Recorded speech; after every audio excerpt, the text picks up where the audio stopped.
Hi, everybody. My name is Nguyen.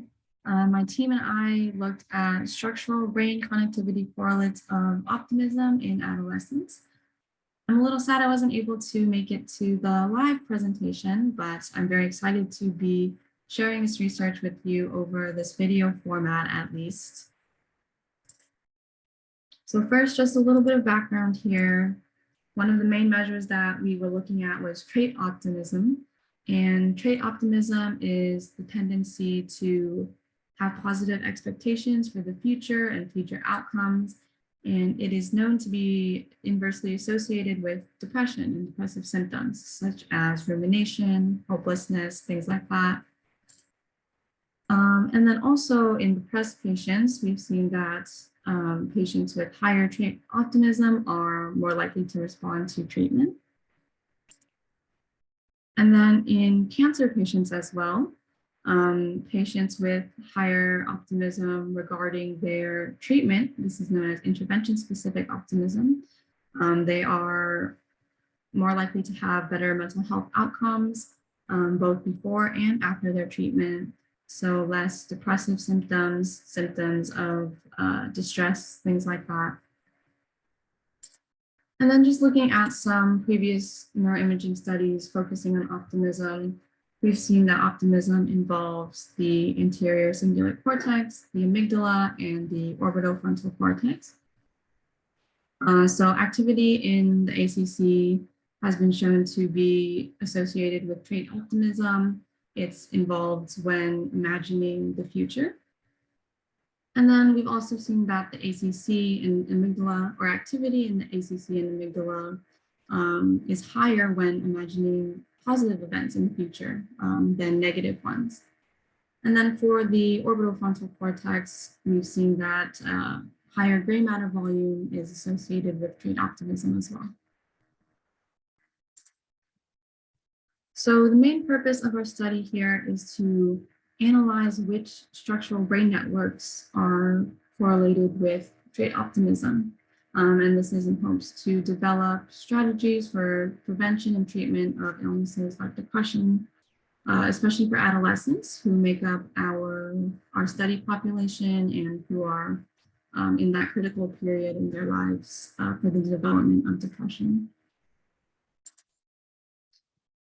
And the main questions we're asking, of course, connection of which brain regions are associated with trait optimism. We also want to know if connection of those brain regions are associated with intervention-specific optimism as well. So optimism regarding treatment outcomes. And then we also just wanted to see how closely related trait optimism and intervention-specific optimism are. So if somebody has higher trait optimism, they have positive expectations for their future in general, will they necessarily have positive expectations regarding their treatment as well? And so as mentioned, we worked with an adolescent population. 116 healthy adolescents were used here, 66 female, 50 male, ages ranging from 14 to 19 years old. These adolescents were all part of a mindfulness-based intervention study. And before that intervention, they all underwent a 3T MRI scan that included a T1 weighted sequence and DTI sequence with 30 directions. The structural connectomes were constructed using the AAL atlas for nodes, and then deterministic tractography was used to derive the edges. We measured trait optimism by administering the life orientation test, revised.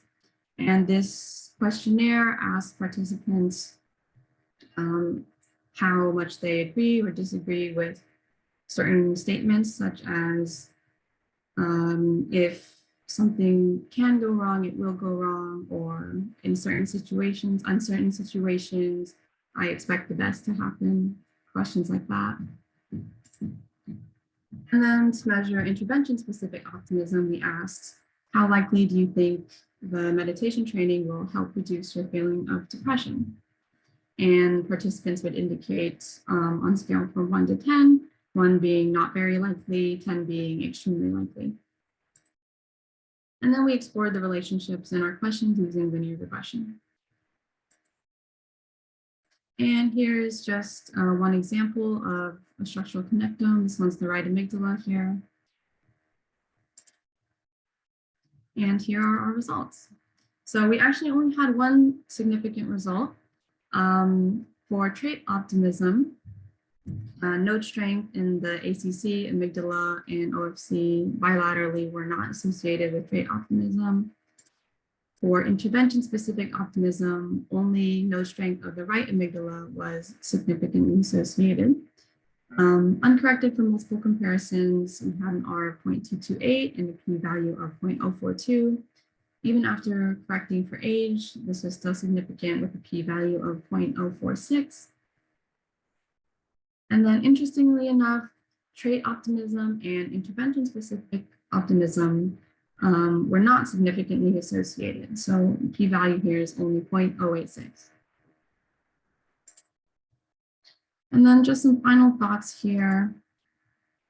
So only node strength of the right amygdala was associated with intervention-specific optimism, but not trait optimism. So there's already some distinction there between trait and intervention-specific optimism, which we saw they're not perfectly correlated as well.